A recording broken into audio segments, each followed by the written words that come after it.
reached is not in service at this time and there is no new number. Please be sure you have checked the telephone directory for the right number and you are dialing correctly. This is a recording.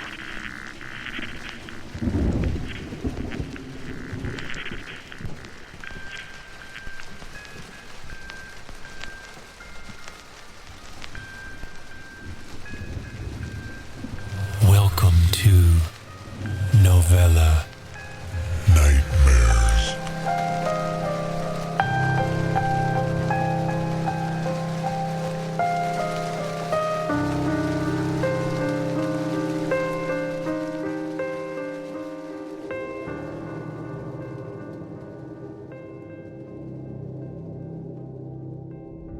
Episode 1. The box is as ordinary as anything. It has 6 faces, 8 corners, and 12 edges, not counting the lid. For now, it is wrapped in a perfectly pleasant shade of puce and bedecked with a bold bronze bow. Like all gifts, the box is at once giving and taking, at once known and unknown, but it is not scary. It has no lips to grimace or grin with. It cannot grumble or growl, or lash out and grab with grubby little hands. It is ordinary. It can open and it can shut. The only thing is, it really ought to remain shut. This is what little Ava reminds herself in the brief penumbra between scattered dreams and the blurry bleakness that greets her when she wakes. Between her and the box are several thick, stalwart walls and a pair of doors, the nearest of which is thrice locked. This is what is safe, and safe is what is good. Her father taught her that. The girl swings her legs over the edge of the bed, wriggles her nose, and lithely tiptoes over soft pine to the attached bathroom. Scant light leaking through the porthole window casts a narrow cone of slate gray, just enough light that Ava can see herself reflected drearily in the cabinet mirror above the sink. The same as every morning, she runs her hands over her body to make sure that nothing has changed. One cozy hand-knit sweater, every thread in its place. 10 fingers, 10 toes, and 1 nose. Lastly, the cold kiss of metal at her chest assures her that the key is safe. Next, Ava pats her head gingerly and frowns. Her hair is much too dark, and barely any longer than a boy's. No matter what she does, much of her pathetic mane seems to float and quiver around her, snootily, contemptuously, like a thick cloud hanging over a town that's desperate for rain. Perhaps she could tame it if she lit a candle and worked it all over in the mirror, but not for any longer than the next sleep. This is simply not worth the effort, and anyway, Ava does not have very many candles to spare. The bedroom would be pitch black if not for the little light that follows Ava out the bathroom. From memory alone, she is able to avoid the little hazards, toys and discarded fabrics mainly, and hop up into her tea chair. Before her is a small table monopolized by her knitting project of the moment, as well as another chair, a match for her own. This one is reserved for Mr. Quimble, her stuffed friend. Ava would not know he is present if not for his eyes, 2 glossy black spheres faintly shimmering in the dark. How are we this morning, Mr. Quimble? A silence speaks volumes. Mr. Quimble, of course, does not reply, but the situation is graver than that. The old house does not settle. The wind does not whistle through the trees outside, and, apart from Ava's heartbeat and careful breath, no sign of life makes itself known. Oh, She says, smirking. there's no need to be so dramatic. More silence.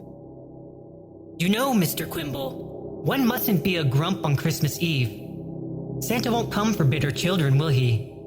No, he won't. Nobody will. So be good, all right? Be happy. It is only a short while later, as she is knitting herself a new sock from old blanket scraps, that Ava hears it. A brand new sound, or at least one she's forgotten. Distant, insistent. Could it be? A knock at the front door? Yes. No, I know. You are probably right, Mr. Quimble. But what if it is a new friend? Ava reaches into a shoebox beneath her bed and retrieves one of 2 remaining candles. She lights it with the first match from her last book of matches. The vibrant orange hue of the flame is the first true color she has seen in a long while, and it coaxes the colors out of her surroundings. For so long now, she has been imagining the objects in this room in various shades of gray, the color palette of the pale, dark-haired girl she sees in the mirror. She wants desperately to put the flame to every nook and cranny, to see familiar things for the first time. But the wick is burning, and it won't grow back. She has to move on. The knocking at the front door does not cease. Click, click, click. 3 distinct locks vanquished by a single key, the one hanging heavy from Ava's neck. A pendant, or a shackle. Through the door, leaving Mr. Quimble behind. Down the hall, dark as can be. Through another door, down a flight of stairs and into the living room, which is touched with some slate gray found in the bathroom. It enters this space through a skylight devoid of stars. Against the far window is a Christmas tree decked in ornaments and tinsel but lacking lights. Beneath the tree are many gifts. Only one is the box. Come, Pandora. It hisses. Give me the key and be free. Ava does not look. She continues towards the door, thinking it is ordinary. It has 6 faces, 8 corners, and 12 edges. It ought to remain shut. As Ava draws near to the door, the insistent knocking is gradually replaced by sporadic, heavy impacts, like someone throwing themselves at the door. She places her hand against the wood and feels the reverberations travel from her fingertips to the shoulder blades. Who is it? She asks. Indeed, at this moment, there is no better question. Is it a friend or a monster?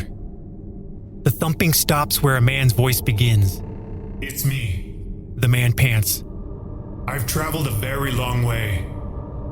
Papa? Yes, sweetheart. What do you want? Ava asks, furrowing her brow. She pulls her key out from under her sweater and places the eye of it to her lips. Truth. I want to tell you I'm sorry, and I want you to let me in. Then what? A silence speaks volumes. He hasn't got anything nice to say, so he won't say anything at all. Even if the thing on the other side of the door is what it claims to be. Even if she could forgive him like she so badly wants to, she cannot let him in. She must ferociously protect herself and all that she holds dear, and she must always be vigilant of the wolf in sheep's clothing. Her father taught her that, in the worst of ways. She puts the key to her lips again. What are you sorry for? Truth? Betrayal, Says the man. ultimate, unforgivable betrayal. I should rather die than speak of it in detail. Please, do not make me. It is a normal door. 6 faces, 8 corners, 12 edges. Only one lock. One lock is not enough to stop Papa when his eyes get dark. There ought to be 3, or as many as the door can hold. There ought to be a wall instead. Walls on all sides. Walls within walls. Boxes within boxes until it's too much to bother with. I am angry with you. Ava says as evenly as she can manage. I know. Some search restlessly for the key that will fit the hole inside them. There is no such key. There is a dagger in disguise. You'll try to open the box. Ava says. Truth. I will. Partly because doing so might get you out of there. Let me help.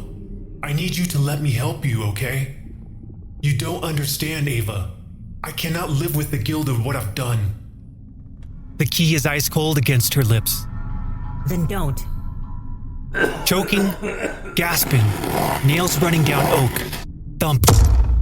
As the other side of the door falls silent, Ava begins to sob. She could not weep for this man, and she isn't.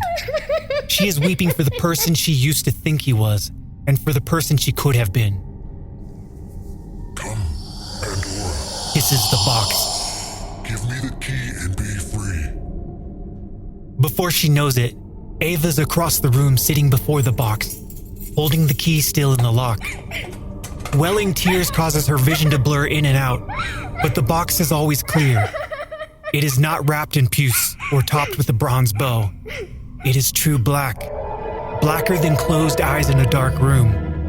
So black that it seems to absorb color from the air around it. It has an uncomfortable number of corners and edges, but only one face. The face which whispers, Turn the key. Pandora, I will take care of the rest. This will all be over soon. Just as Ava is about to submit, she spots two glossy black spheres hovering beside her, faintly shimmering. Yes, She says, I know. You're right, I'm sorry. she withdraws the key and tucks it beneath her sweater. A friend or a monster? Giving or taking? Like a gift, like the box, she is both. A guardian and a menace to the seekers of the treasure she protects. It would be easy to surrender to the box, to wash her hands of the responsibility. But this would be no salvation. The name, Ava, was given to her by her father. Nobody else will remember it but her, because it is no longer tied to anything real. She is not Ava. She is something else. She will continue to live here at the heart of her labyrinth as both prisoner and warden. It will always be Christmas Eve, and she will always be alone, with the exception of Mr. Quimble. This is what is safe, and safe is what is good. As long as her eyes are open, the box will remain shut.